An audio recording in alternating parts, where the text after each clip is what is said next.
I'm Cole, 35, a software developer from Boston who created an AI security system that changed everything. My family never thought I'd amount to much, especially my sister Allison. When our annual Thanksgiving dinner came around, she told me I wasn't ready to sit with the family yet. So I stayed home alone, focused on closing my deal, and watched it break on the news instead. Funny how success changes how people see you. Before I tell you how my family went from shutting me out to camping in my lobby, drop a comment telling me where you're watching from, and hit that subscribe button if you've ever been underestimated by the people who should believe in you most. Growing up in the Marshall family meant living with impossibly high standards. I was the middle child sandwiched between two perfect siblings who seemed genetically programmed for traditional success. My father, James, was a renowned cardiovascular surgeon at Massachusetts General Hospital, saving lives and earning accolades that filled an entire wall in his home office. My mother, Patricia, held a tenured position as a professor of economics at Harvard, publishing papers that shaped fiscal policy across the country. My older sister, Allison, followed in Mom's academic footsteps before becoming a ruthlessly effective corporate lawyer, while my younger brother, Bradley, was the investment banker wonderkind who made his first million before turning 25. And then there was me, Cole Marshall, the creative one, the dreamer, the kid who took apart computers instead of studying for standardized tests. I wasn't a bad student, but next to my siblings' perfect GPAs and test scores, my solid B+ average looked like failure. I was more interested in how things worked than in memorizing facts for exams. I'd spend hours coding while my siblings attended academic decathlons and debate competitions. When is Cole going to find something practical to focus on? This question became the constant refrain at family dinners. I'd sit there quietly as they discussed Allison's latest courtroom victory or Bradley's newest investment strategy, feeling increasingly invisible. My father would pat me on the shoulder and say, "You just haven't found your path yet, son," but the subtext was clear: my path wasn't measuring up to the Marshall family standard. The breaking point came during my sophomore year at Boston University. While my siblings had attended Ivy League schools, BU was considered a step down in the family hierarchy. I was studying computer science, but spending most of my time developing an algorithm for enhanced security authentication that I believed could revolutionize online privacy. When I told my family I wanted to drop out and start my own tech company, you would have thought I'd announced plans to join a cult. "You cannot be serious," my father said, putting down his fork at Sunday dinner. "You need credentials in this world, Cole." My mother was more diplomatic but equally dismissive. "Darling, finish your degree first. Then you can play with your computer ideas." But it was Allison who cut the deepest. "This is just another example of your immaturity," she said, not even looking up from her plate. "This isn't a real career plan, Cole. It's a fantasy." Only my grandfather Robert, my father's father, showed any support. A self-made man who built a construction business from nothing, he pulled me aside after dinner. "They don't understand people like us," he whispered, slipping me a check for $5,000. "Go make something, prove them wrong."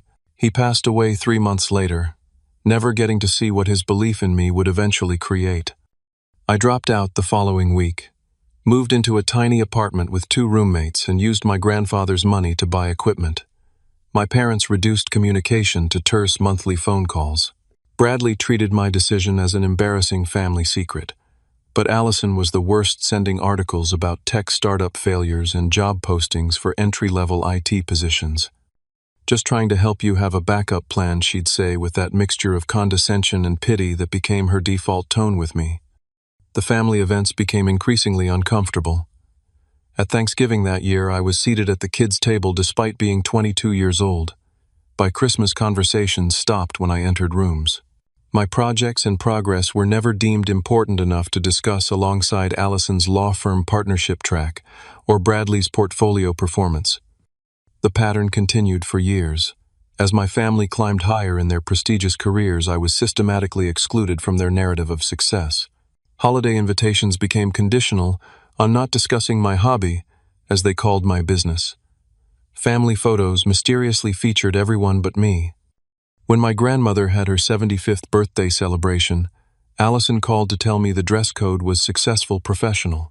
When I arrived in my best suit, she took one look at me and said I meant successful by normal standards, Cole, not startup casual. I ended up in none of the official family photos that day. By the time I turned 30, the pattern was set. I was the family's cautionary tale, the example of potential squandered. What they didn't know was that their rejection had only hardened my resolve to succeed on my own terms. The first 3 years after leaving college were brutal. Boston winters feel especially cold when you're choosing between heating your apartment and buying server space.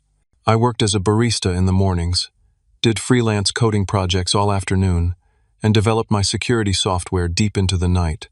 I slept on an air mattress that slowly deflated through the night, leaving me essentially on the hardwood floor by morning. My roommates eventually moved out, unable to tolerate my around-the-clock work schedule and the constant ramen smell. I couch-surfed for months, carrying my laptop and a backpack of clothes from friend to friend, until everyone's hospitality wore thin. It was during this low point, sleeping in a 24-hour coffee shop and pretending to work while actually catching naps, that I met Marcus Reed. He caught me closing my eyes for too long, and instead of reporting me to management, he sat down and asked what I was working on. Marcus had just sold his small web development company and was looking for his next project. Unlike my family, he actually listened when I explained my vision for an AI-driven security system that could recognize patterns invisible to traditional security protocols. Where they heard fantasy, he heard potential. "You're thinking 5 years ahead of the market," he said, eyes wide, after I showed him my prototype. "This could change everything." 2 weeks later, we were business partners, working out of his spare bedroom with a whiteboard, 2 laptops, and endless determination. Marcus invested $70,000 to get us started enough to register the company, file preliminary patents, and create a functioning demo. But our first real venture, SecureCore, failed spectacularly after 18 months. We misjudged the market timing, launched too early with too many bugs, and burned through our capital before gaining traction. Marcus was undeterred. "Edison failed thousands of times before the light bulb," he reminded me as we packed up our small office. "We just found one way that doesn't work."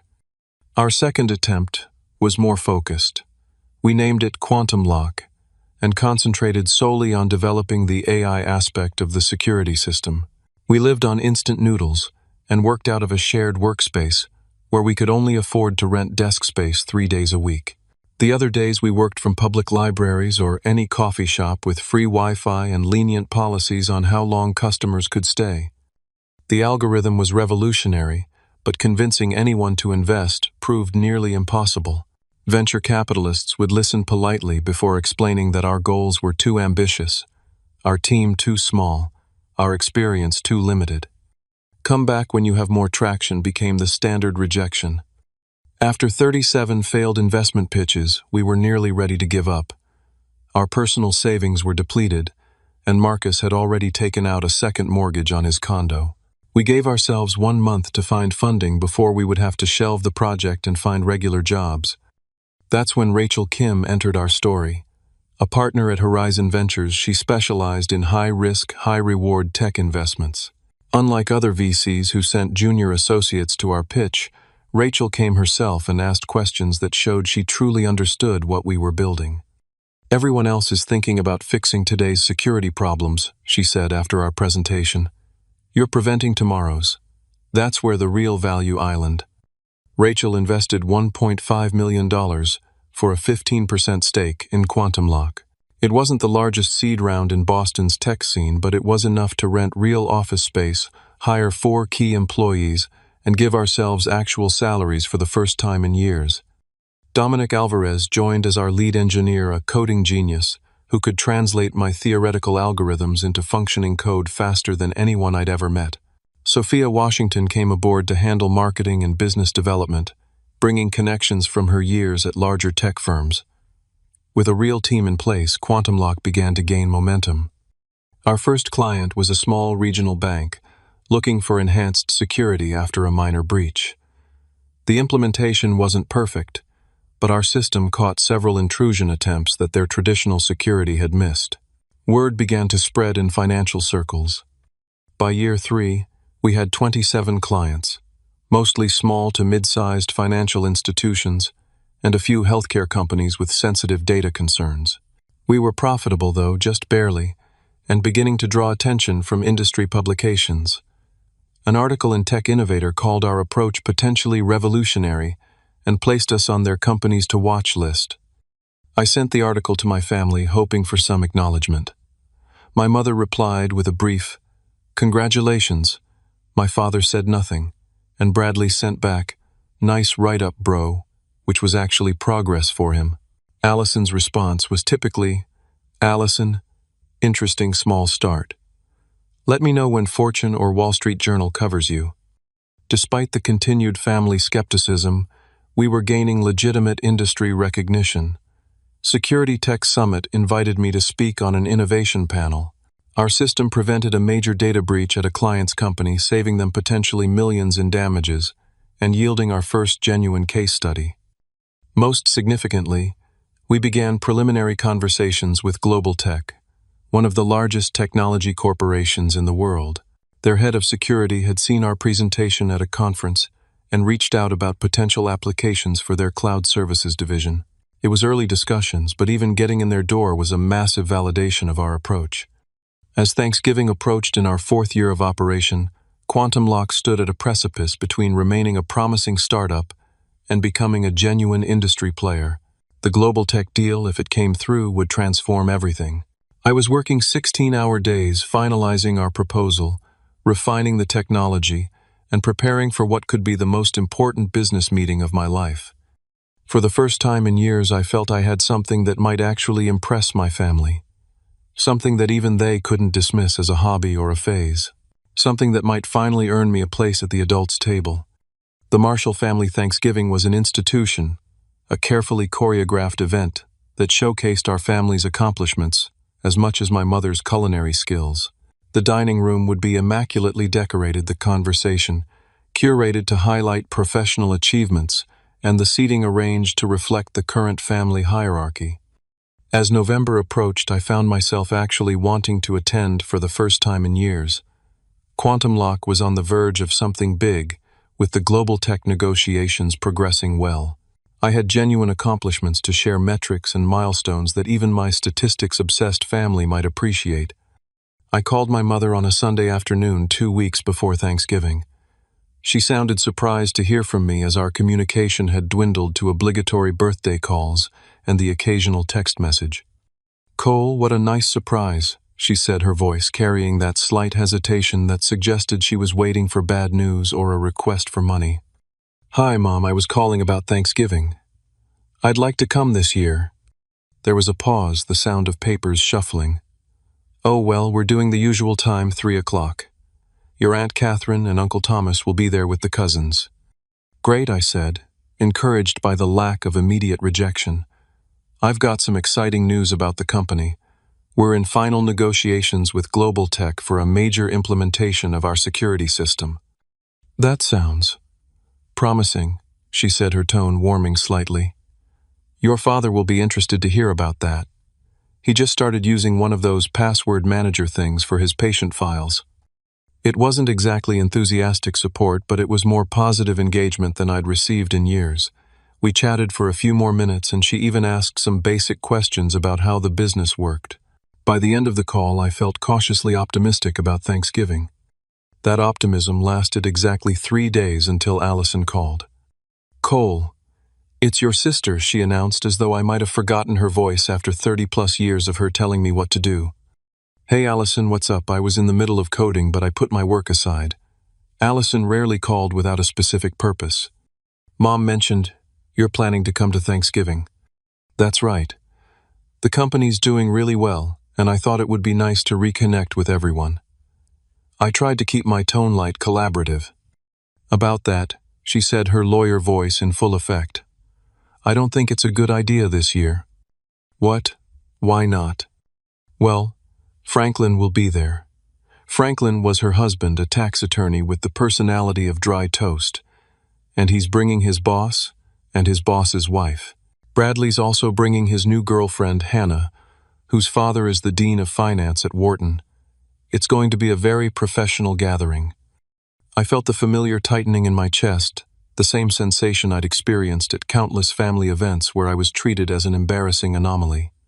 I'm a professional too, Allison. My company is about to close a major deal with Global Tech. You know, one of the largest tech corporations in the world. That's nice, Cole. And we're all hoping your little startup works out. But let's be realistic, you're not quite ready to sit with the family yet. Not with these particular guests. Not ready. I'm 35 years old, Allison. I've built a company from nothing that's now on the verge of a major industry breakthrough. A potential breakthrough, she corrected. Nothing signed yet, right? That's what Mom said. Look, once you have some real success, something concrete to show, you'll fit right back in with the family. But right now, all you have are promises and potential. That doesn't quite measure up to what everyone else brings to the table. The familiar anger and hurt bubbled up inside me. I wanted to shout to tell her about our client list, our growth metrics, the industry recognition. But years of this treatment had taught me it would never be enough until I hit some nebulous threshold of success that kept moving every time I got close. Fine, I said finally. Tell Mom I won't make it after all. I'll be too busy working on my little startup. Don't be like that, Cole. We're just trying to maintain certain standards. I'm sure you understand. I hung up without responding, staring at my computer screen where the code for our Global Tech proposal glowed back at me. The rejection stung, but something else was emerging through the pain determination. If my sister thought I wasn't ready to sit with the family, perhaps she was right, but not for the reasons she believed. Perhaps I had outgrown the need for their validation altogether. I texted Marcus and Sophia, who had both invited me to their Thanksgiving gatherings when they heard I might be alone. I declined both offers. This Thanksgiving, while my family hosted their very professional gathering, I would be working on finalizing the biggest deal of my career.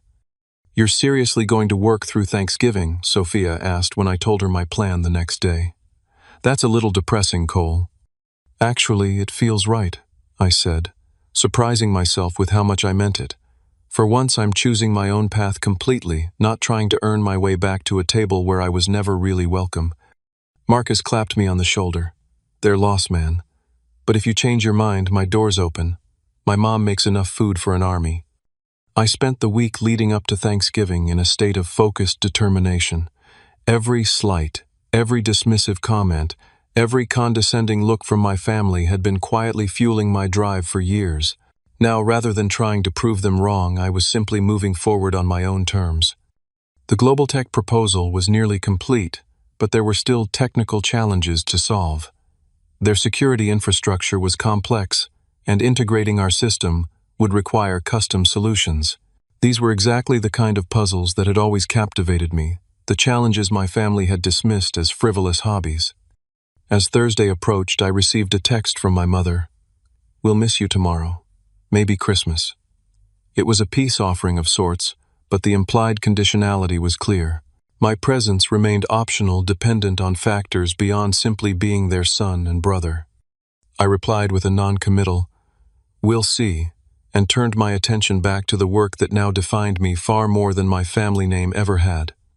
Thanksgiving Day dawned clear and cold in Boston. From my apartment window, I could see families carrying covered dishes across the street, heading to gatherings where they were unconditionally welcome. For a brief moment, I felt a pang of loneliness, but it dissipated as I turned to my desk and opened my laptop. Today was more than just a holiday I was skipping. It was the day Global Tech's executive team would review our final proposal. While most of America ate turkey and watched football, decisions were being made that could transform Quantum Lock from promising startup to industry leader. I made a pot of coffee, set up multiple monitors on my dining table, and dove into last-minute optimizations of our presentation materials. Our proposal to Global Tech was comprehensive, implementing our AI security system across their cloud services division, protecting data for millions of users worldwide. The contract value was substantial, but the credibility of having Global Tech as a client would be worth even more. Around noon, my phone buzzed with a text from Marcus. "Happy Turkey Day, man. How's it going?" I sent back a quick update and a photo of my workspace surrounded by empty coffee cups and takeout containers. Marcus replied hardcore, My mom says there's a plate for you if you change your mind. I smiled but stayed focused. The holiday provided an unusual quiet, no emails or calls interrupting my flow state. By mid-afternoon, when my family would be sitting down to dinner, I had refined our integration timeline and added several security enhancements that strengthened our proposal. At 4:30, my concentration was broken by an incoming email from Linda Zhao, Global Tech's Chief Security Officer. My heart raced as I opened it. Cole, our team reviewed your proposal this morning. Very impressive overall, but we have concerns about scaling the system for our user volume. Can we discuss solutions? This wasn't rejection, but it wasn't approval either. It was a challenge one that needed an immediate response.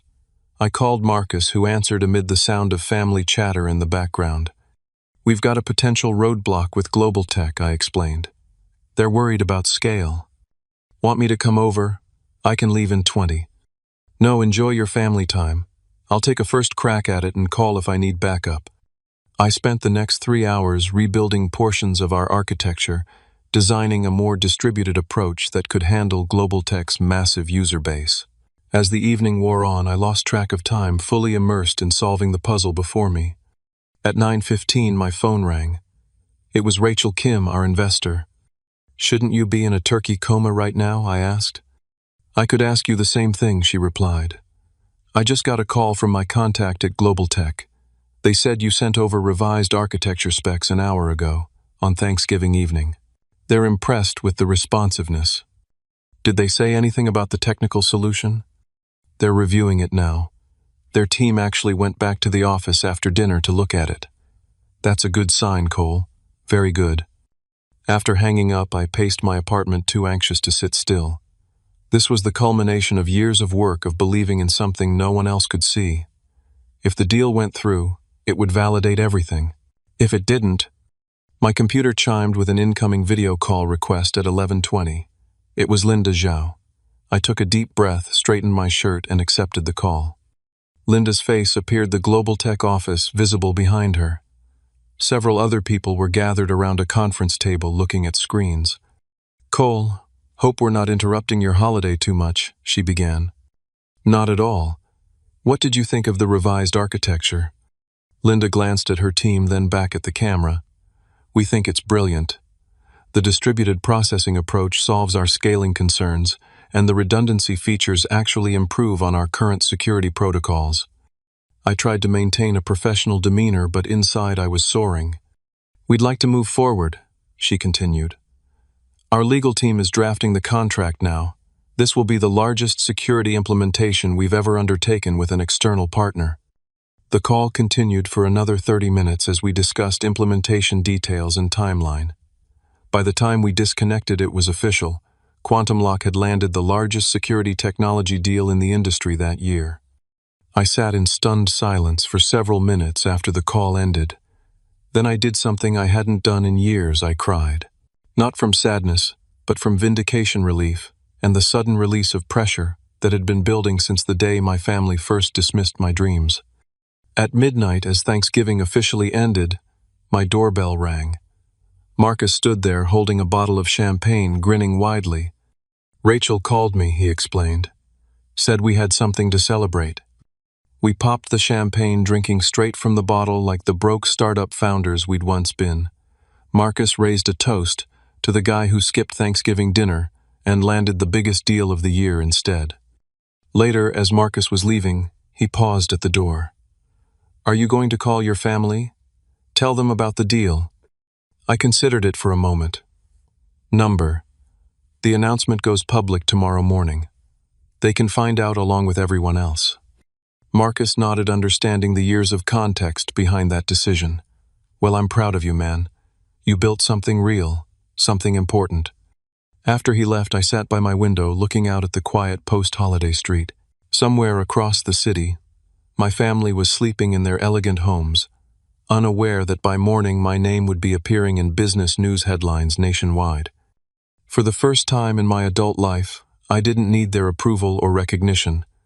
I had built my own table, and it turned out to be larger and more significant than theirs had ever been.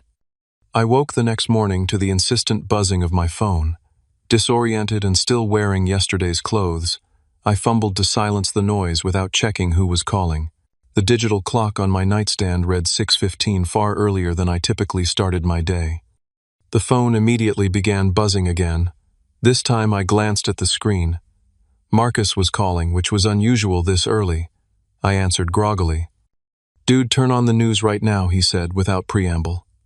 "Channel 7. "What, why?" I asked, stumbling toward the living room. "Just do it. Trust me." I switched on the television and found the local morning news. To my shock, my own face was on the screen alongside the Quantum Lock logo. The caption below read, "Boston Tech startup lands historic deal with Global Tech." The news anchor was mid-sentence, estimated to be worth over $120 million, making it the largest security technology acquisition in industry history. Quantum Lock, founded by Boston native Cole Marshall, will implement their artificial intelligence security system across Global Tech's entire cloud infrastructure. "What the hell?" I muttered into the phone. The press release wasn't supposed to go out until 9. Global Tech jumped the gun. Marcus explained, his voice brimming with excitement. Their CEO announced it during a pre-market interview on Bloomberg. "It's everywhere, man. TNBC, Fox Business, Wall Street Journal, online. We're trending on Twitter." I sank onto my couch watching as the news segment continued, showing B-roll footage of our office building and stock photos of cybersecurity concepts. They cut to a brief clip of Linda Zhao praising our technology as revolutionary and years ahead of conventional security approaches. "This is insane," I said, still processing. "Check your email and messages," Marcus suggested. "I bet they're blowing up." He was right. When I looked at my phone, I had 73 new emails, 47 text messages, and countless notifications from LinkedIn, Twitter, and other platforms. Industry contacts, former colleagues, old friends, and complete strangers were all reaching out, congratulating me, or seeking connections. As I scrolled through the messages, my phone rang again. This time it was my mother. I hesitated before answering, unsure of what to say after yesterday's rejection. Finally, I accepted the call. "Cole." My mother's voice had a quality I'd rarely heard before: uncertainty. "Hi, Mom. We just saw you on the morning news. Your company, this deal with Global Tech, is it really worth over $100 million? $127.5 million to be exact," I replied, a small part of me enjoying the shock value of the number, plus implementation fees and a 5-year service contract. There was silence on the other end. Then what sounded like my father's voice in the background asking questions. "Your father wants to know if this island, real, if it's definite." The contracts were signed last night. The announcement went out early this morning. So yes, it's very real. "Oh my goodness," she breathed. "Cole, why didn't you tell us? We had no idea it was this serious." I tried to, Mom. "Remember when I called about Thanksgiving? But Allison said I wasn't ready to sit with the family yet." Another pause. "That was a misunderstanding," she said carefully. "We would have loved to have you there if we'd known about this wonderful news. That's kind of the point, isn't it? I should be welcome regardless of news or deals or dollar amounts." Before she could respond, my call waiting beeped. It was Bradley. "Mom, I need to take this. Bradley's calling." Of course. We'll talk more later. We're very proud of you, Cole." I switched to Bradley's call, bracing myself for whatever version of my brother I was about to encounter. "Cole, holy shit, man," Bradley exclaimed, sounding genuinely excited. "You're all over the financial news. My colleagues are asking if you're my brother. This is incredible." "Thanks, Bradley. It's been a long time coming." "No kidding. Listen, we should get together soon. I've got some contacts at Morgan Stanley who would love to discuss investment opportunities now that you're scaling up." Of course. Bradley wasn't just congratulating me. He was positioning himself to benefit from my success. Still, it was the most enthusiastic he'd been about my career ever. "Sure, we can talk about that sometime," I said, non-committally. Great. "Hey, did Allison call you yet?" "No, why?" Bradley chuckled. "She's freaking out. Called me at 5:30 this morning when she saw the early business reports. I think she's worried you're going to tell everyone how she uninvited you from Thanksgiving. That's not really my style, I said, though the thought had briefly crossed my mind. Well, expect a call. She's in full damage control mode. Anyway, congrats again. This is massive. After hanging up with Bradley, I noticed Allison had indeed called 3 times and left multiple text messages, each more urgent than the last. Cole, call me as soon as you get this. Just saw the news. We need to talk. Please call back. It's important. I set my phone aside without responding. Let her sweat a little, I thought. After years of diminishing my work, a few hours of uncertainty seemed fair. My phone continued to explode with notifications throughout the morning. Rachel called to discuss the PR strategy, now that the news had broken early. Sophia was coordinating with journalists for follow-up interviews. Dominic was fielding technical questions from Global Tech's implementation team. In the midst of this whirlwind, I received an unexpected call from Darius Jackson, my freshman year roommate, who had gone on to become a reporter for the Boston Business Journal. Cole, Marshall Tech, wonderkind. Should have kept in better touch, man. Darius, long time. I'm guessing this isn't just a social call. That obvious, huh? Yeah, I'm writing the feature on your Global Tech deal. Everyone's talking about the dollar amount, but I want the human story. The journey. Give me something nobody else has. I considered for a moment. How about this? Yesterday, while I was finalizing this historic deal, my own sister told me I wasn't successful enough to attend family Thanksgiving. Darius whistled. That's cold, and perfect for my angle. Mind if I use that? I hesitated, then decided against it. Actually, let's keep family out of it. Focus on the technology and the business challenges instead. Your call. But that would have made one hell of a lead. By noon, I finally returned Allison's call more out of curiosity than obligation. Cole, thank God, she answered immediately. I've been trying to reach you all morning. I've been busy. Lots of press and industry calls about the deal.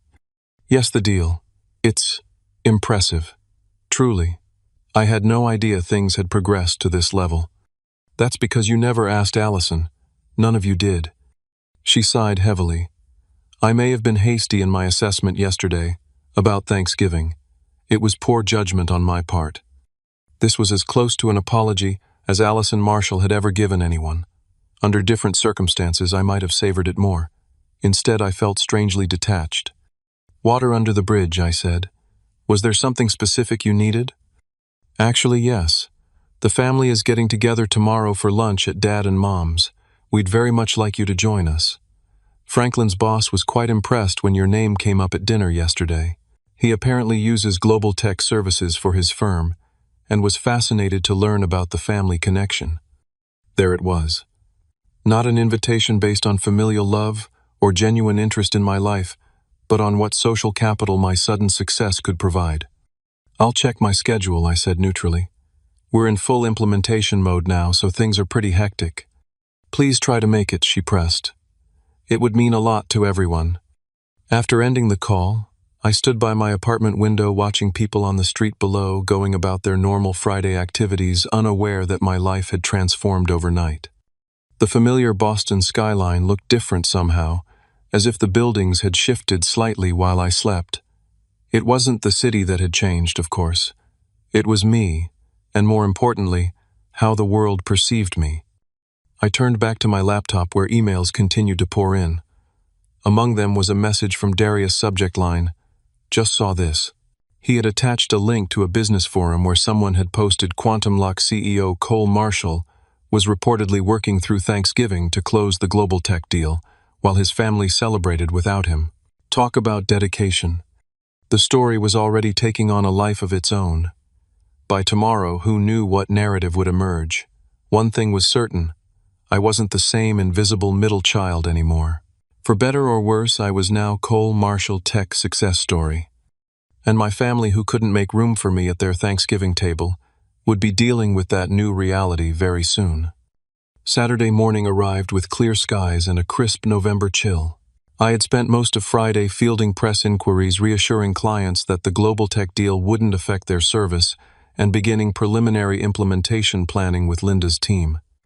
I had deliberately avoided giving Allison a definitive answer about the family lunch, partly because I genuinely was busy, but also because I needed time to decide how I wanted to handle this new dynamic with my family. In the end, I chose to focus on work. Quantum Lock's offices were typically closed on weekends, but today the core team was coming in to strategize our next steps.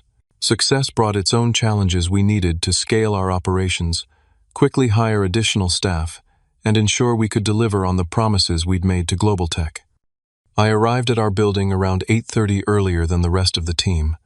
The security guard in the lobby nodded with new respect as I passed, clearly having seen the news.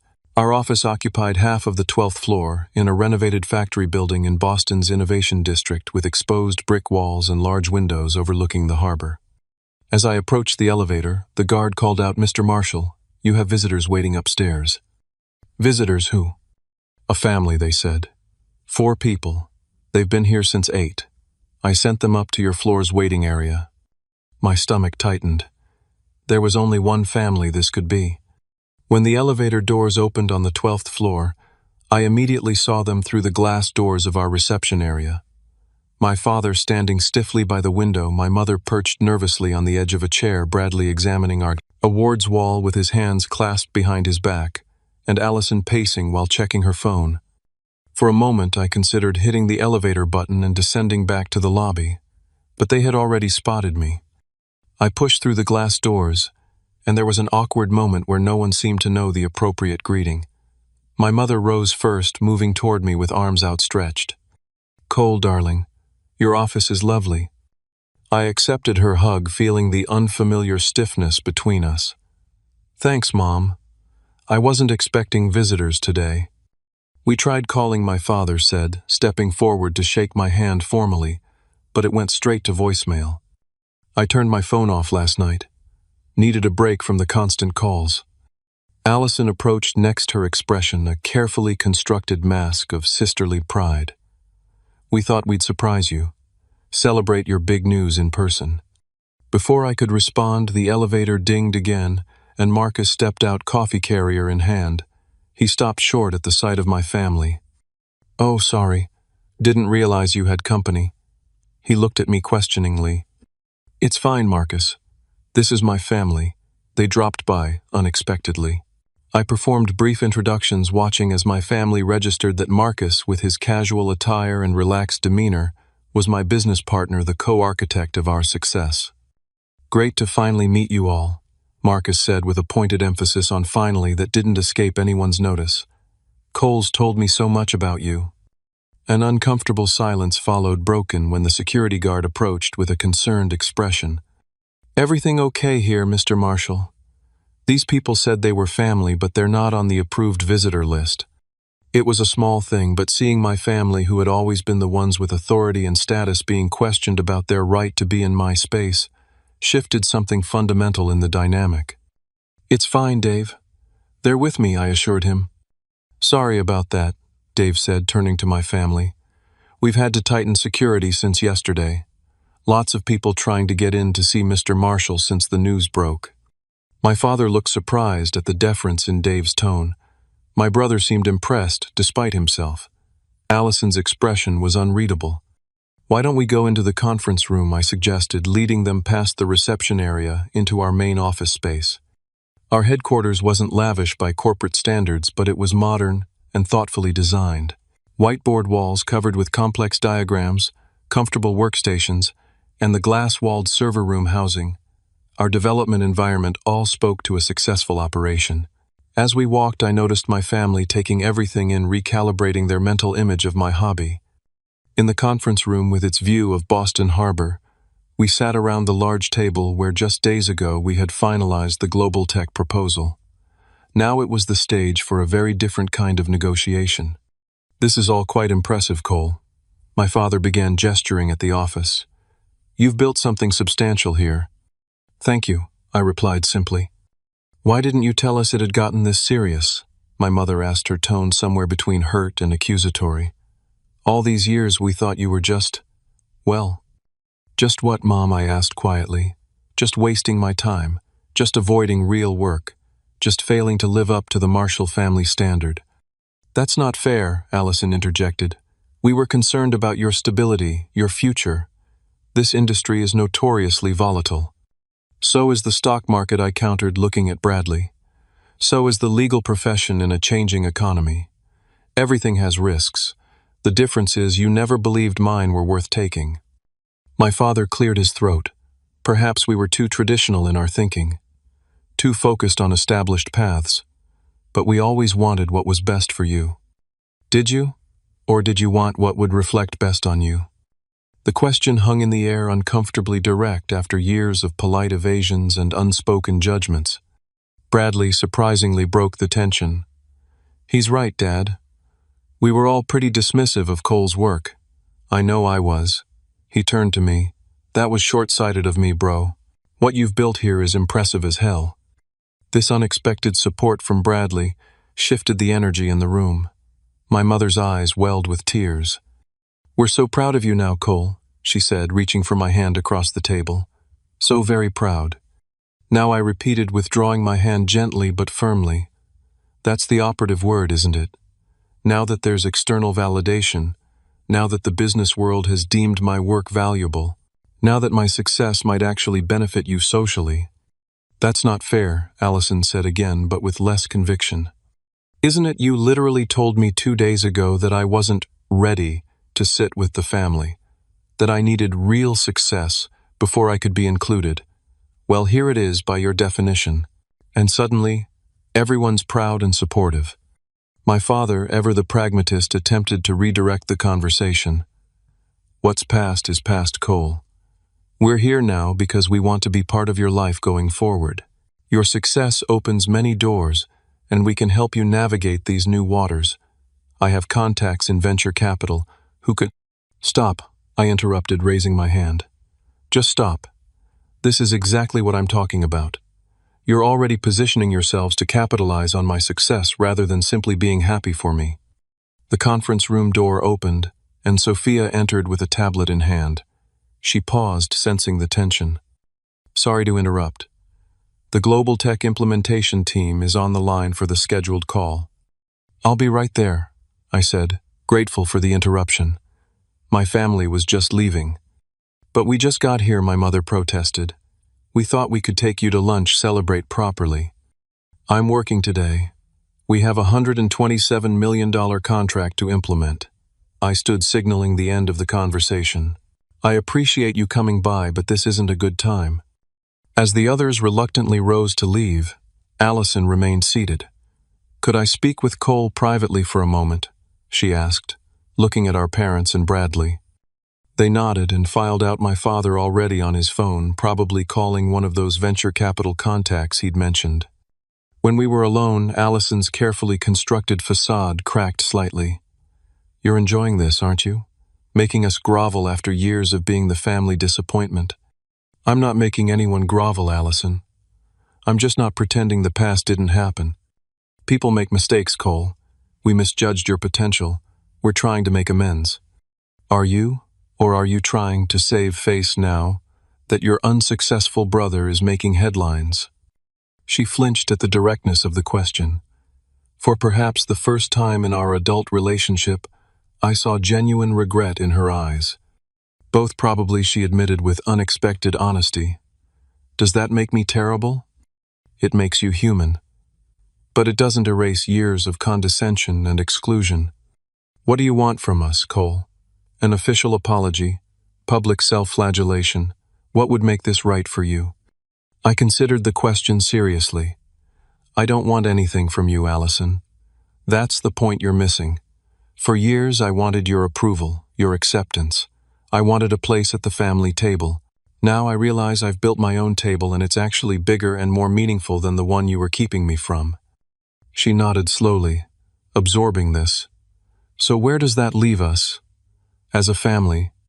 That depends on whether you're interested in knowing me as a person, not just as a successful businessman who happens to share your DNA. If you want a relationship with me that isn't based on what I can do for you, or how I reflect on you, I'm open to that.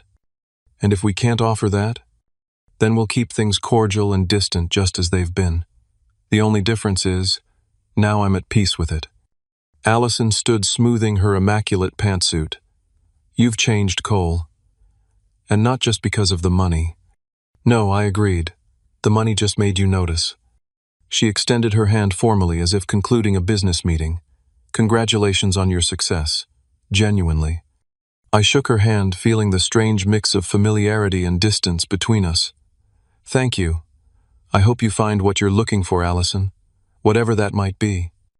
As I watched my family leave through the lobby doors below, I felt no triumph or vindication, just a quiet certainty that whatever happened next would be on my terms, not theirs. Marcus approached, standing beside me at the window. Family, huh? Can't live with them. Can't throw them out of your lobby without causing a scene, I finished with a small smile. You okay? I nodded, turning away from the window. Yeah, better than okay. Let's get back to work. We've got an empire to build. 6 months after the global tech deal, Quantum Lock had transformed from promising startup to industry leader. Our staff had grown from 12 to 78. We'd moved to larger offices occupying 3 floors of a downtown high-rise with views of Boston Harbor. Our security system was being implemented across major corporations worldwide, and our company valuation had multiplied several times over.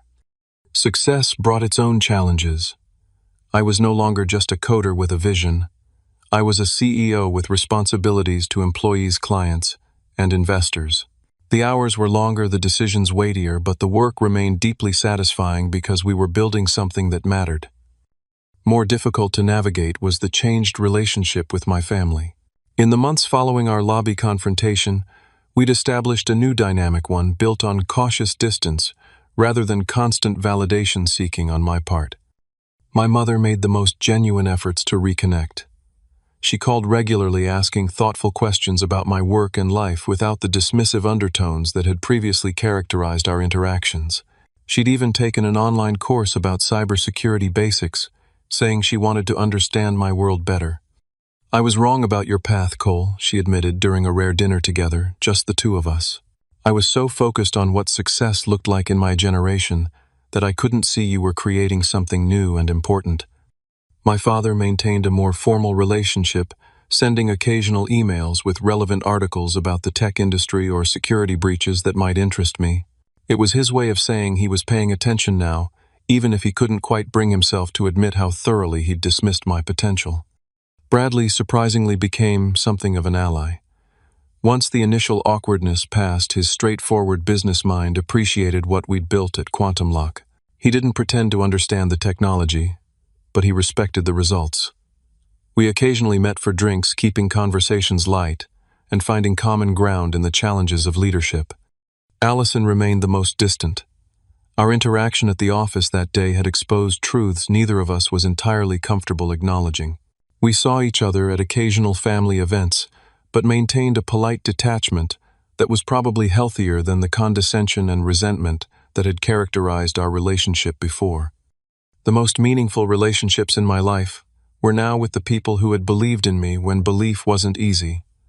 Marcus, who had invested not just money but faith in my vision. Sophia, whose marketing brilliance had helped translate our technical achievements into business success. Dominic, who had coded alongside me during countless late nights. And Rachel, who had seen potential where others saw only risk. These were the people who sat at my table now, both literally and figuratively. We celebrated milestones together, supported each other through challenges, and built something larger than any of us could have created alone. Perhaps the most unexpected development in my post-success life was meeting Natalie Chen, a brilliant data scientist who joined our team to help refine our AI algorithms. Unlike most people I met now, she had no idea who I was when we first encountered each other in the company kitchen at 3 a.m, both of us working late. You look like you need this more than I do, she said, sliding her freshly brewed cup of coffee toward me. Don't we have an intern for coffee runs, I joked. Probably. But interns sleep at night like normal humans. We talked for an hour about algorithms and neural networks and the ethical implications of AI security systems. Not once did she mention the company's valuation or my personal net worth. When she finally asked my name and role, her only response was, "Oh, Well, your security architecture has some interesting vulnerabilities in the authentication protocol. Want me to show you? Natalie valued me for my mind, my ideas, my character, not my success or status. Our relationship developed slowly, built on intellectual respect and genuine connection, rather than the social positioning that had defined so many interactions in my life. Around this time, I also made a decision that surprised many but felt deeply right to me. I established the Marshall Innovation Scholarship, funding education for students pursuing unconventional paths in technology. The application process specifically sought out creative thinkers who might not thrive in traditional academic environments, people like the younger version of myself, who had been told their ideas were too impractical or ahead of their time. When the first scholarship recipients were announced, I invited my grandfather's widow, my step-grandmother Eleanor, to the ceremony. She was in her 80s now, but her eyes were bright as she watched these young innovators receive recognition and support. "Robert would be so proud," she whispered, squeezing my hand. "He always said you had the spark, just like him." Her words meant more than any business award or financial milestone. They connected me to the one family member who had seen my potential when it was just potential, nothing more. The corporate culture we built at Quantum Lock reflected these values. We hired for creativity and problem-solving ability rather than credentials. Our team included PhDs alongside self-taught programmers who had never set foot in a college classroom. What mattered was the capacity to think differently, to see solutions where others saw only problems. One afternoon, as I was reviewing architectural plans for our new research facility, Marcus knocked on my office door. "Got a minute? There's something you should see." He led me to the conference room where a large monitor displayed a business news program. The anchor was discussing the upcoming 5th anniversary of the Global Tech deal. Industry analysts initially questioned whether Quantum Lock could deliver on their ambitious security promises, the anchor was saying. 5 years later, the system has prevented an estimated $12 billion in potential breach damages across their client base. The company that many dismissed as an unrealistic startup has fundamentally changed how we approach digital security. Marcus muted the television. 5 years, man. Can you believe it? Sometimes, I admitted. Other times it still feels like we're that tiny team working out of your spare bedroom trying to convince someone to take us seriously. Speaking of taking things seriously, Marcus said your sister called the main office line this morning, said she couldn't reach you on your cell. My relationship with Allison had thawed slightly over the years, but we still maintained a certain distance. What did she want? To invite you to Thanksgiving. Said it wouldn't be the same without you. I laughed at the irony. Funny how things change. You going to go? I considered the question seriously. Maybe. Not because I need their approval anymore, but because I'm secure enough now to engage with them on my own terms. Growth. Marcus nodded approvingly. Look at you, all emotionally mature and stuff. The journey from rejection to success had taught me many things, but perhaps the most important was this: true validation comes from within and from the people who believe in you when belief isn't easy. Success might change how the world sees you, but it shouldn't change how you see yourself. I had spent years trying to earn a place at my family's table, only to discover that building my own table, surrounding myself with people who valued me for who I was, not what I achieved, was far more satisfying. The next time someone tells you you're not ready for a seat at their table, consider whether that's the table you really want to sit at. Sometimes the greatest success comes from creating spaces where you and others like you can thrive on your own terms. Have you ever been underestimated by the people who should have believed in you most? Drop a comment below sharing your experience and how you proved them wrong. If this story resonated with you, please hit that like button and subscribe to hear more tales of unexpected triumphs. And remember, sometimes the best revenge isn't just success, it's finding happiness on your own terms. Thanks for watching, and I'll see you in the next video.